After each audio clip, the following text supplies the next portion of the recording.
Hello everyone, welcome back to Biology Snap. आज हम पढ़ेंगे थर्मोडायनेमिक्स का वन शॉट, बहुत इंपॉर्टेंट चैप्टर है। So thermodynamics means, thermo means heat and dynamics मतलब movement, the study of change, energy change specially heat and work during physical and chemical processes.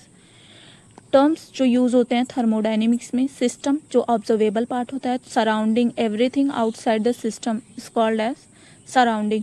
Universe मिल के बनता है सिस्टम और surrounding से। Types of system तीन types के होते हैं, open system, close system and isolated system. Open system में मास और एनर्जी दोनों एक्सचेंज होता है सराउंडिंग से, और क्लोज सिस्टम में only energy exchange with surrounding. But isolated system में ना ही मास और ना ही एनर्जी, कुछ भी एक्सचेंज नहीं होता है। इसका एग्जांपल है ओपन बीकर, इसका एग्जांपल है प्रेशर कुकर, इसका एग्जांपल है थर्मोफ्लास्क। On the basis of the composition, system are two types, homogeneous system and heterogeneous system.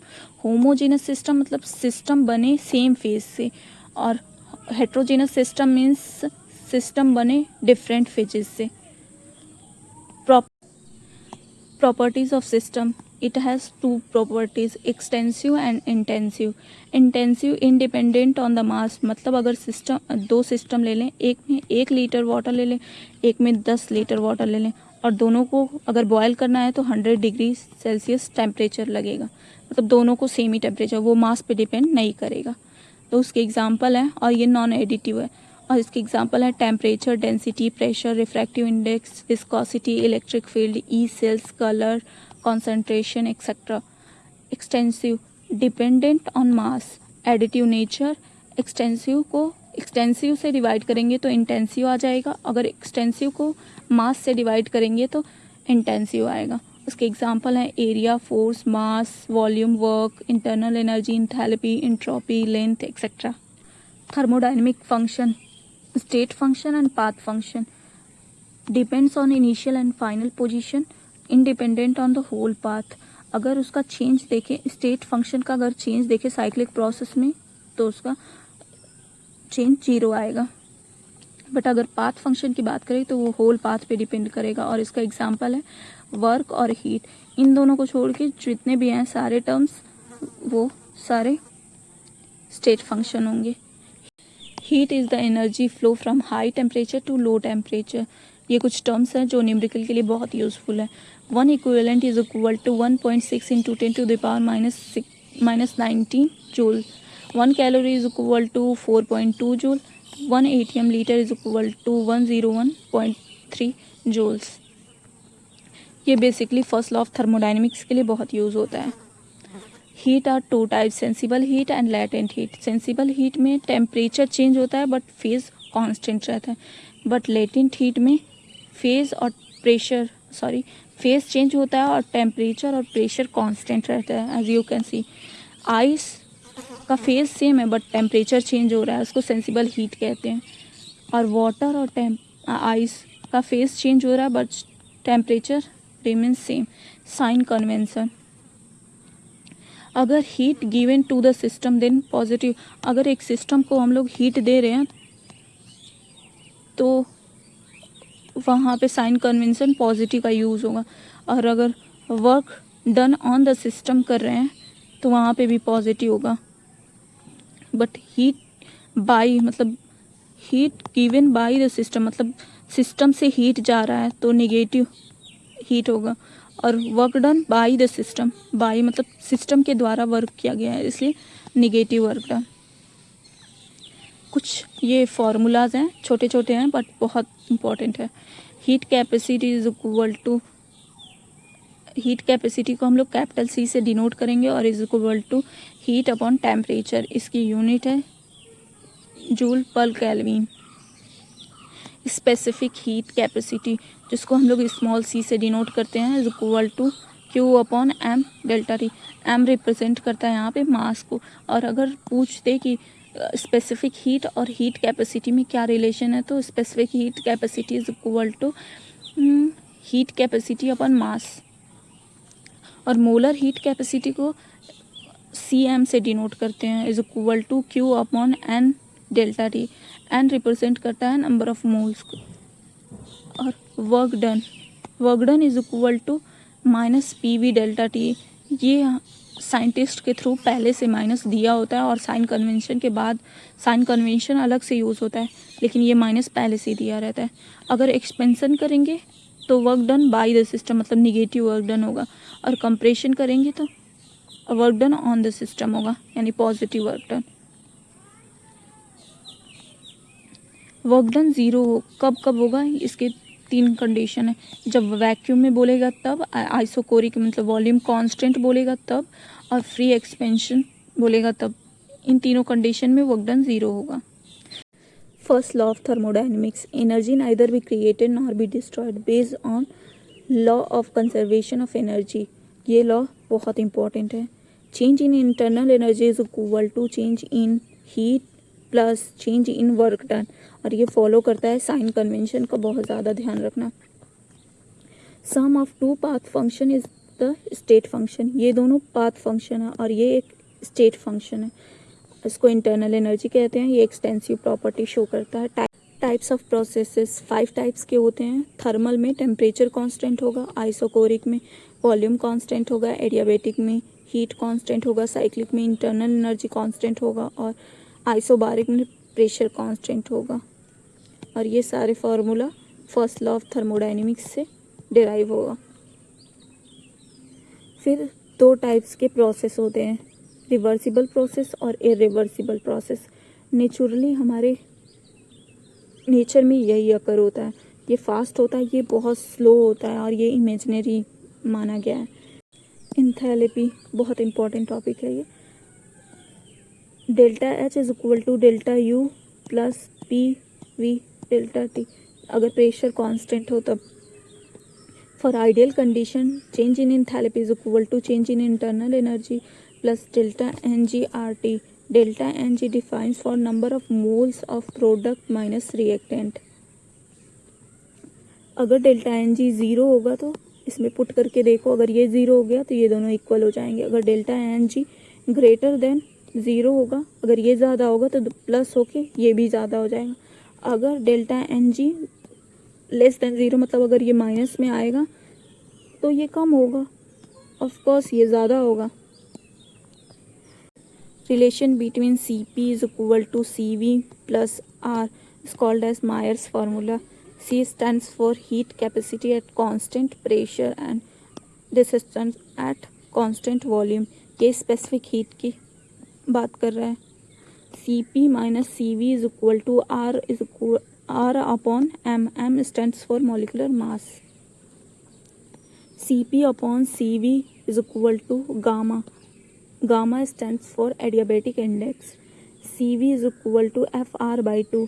अगर डिग्री ऑफ फ्रीडम में रिलेशन पूछे तो ये फार्मूला है, और अगर Cp और डिग्री ऑफ फ्रीडम में ये फार्मूला है, और अगर गामा और डिग्री ऑफ फ्रीडम में पूछे तो ये फार्मूला है।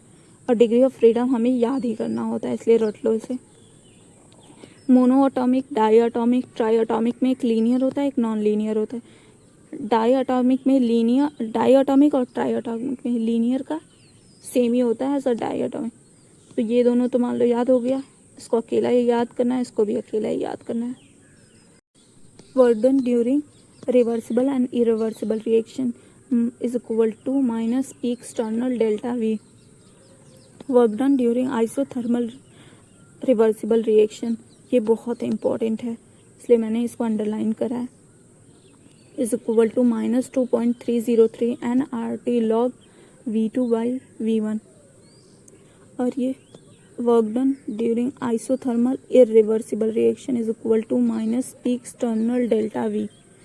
Work done for adiabatic condition is equal to N represents number of moles, Cv represent heat capacity at constant volume, temperature is equal to change in temperature is equal to N R T2 minus T1 upon gamma minus 1।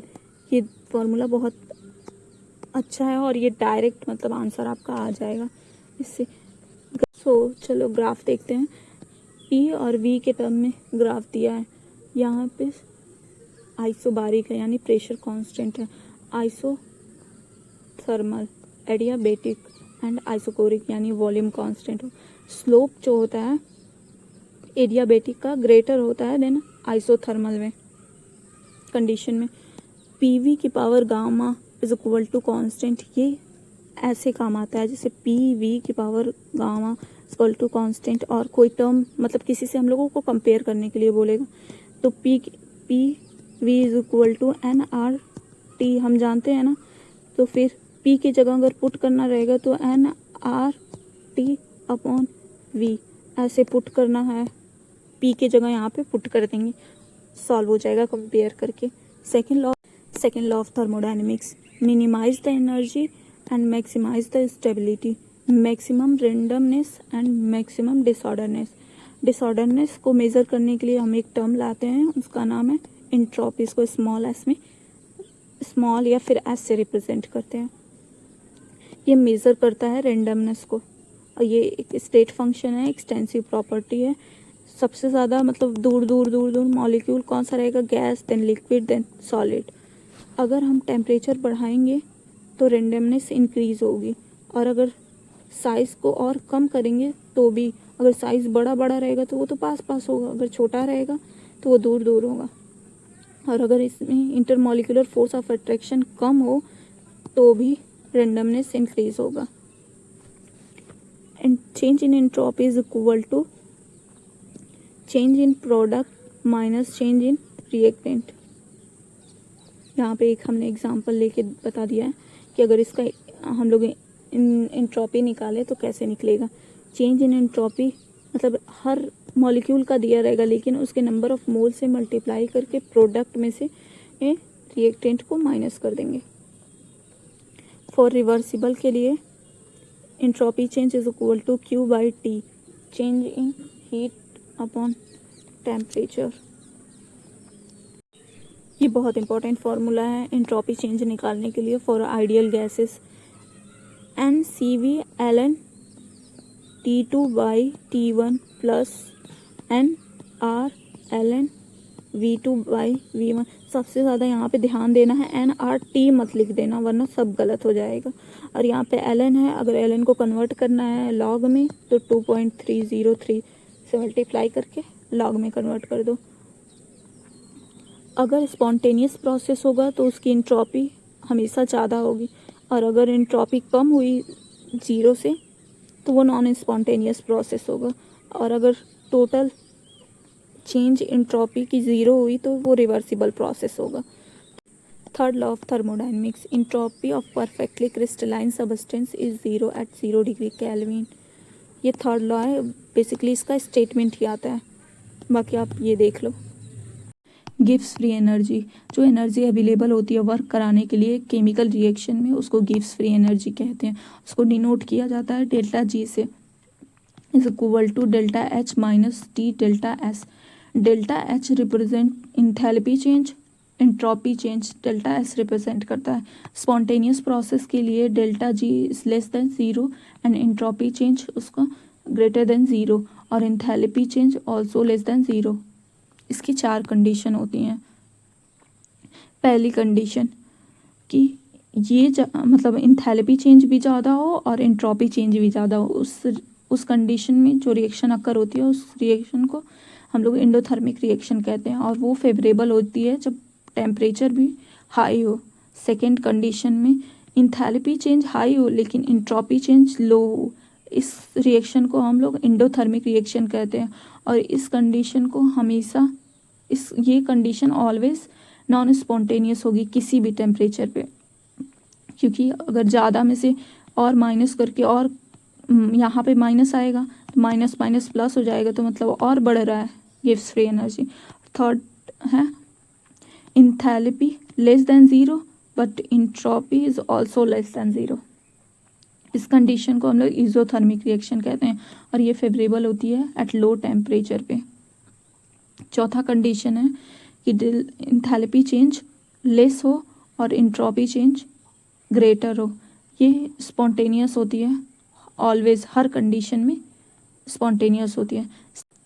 Standard gives free energy, standard condition में जो अकर होती है, standard condition ये होती है जहाँ पे pressure 1 बार हो और टेम्परेचर 25 डिग्री सेल्सियस हो या 298 केल्विन और 1 मोल हो।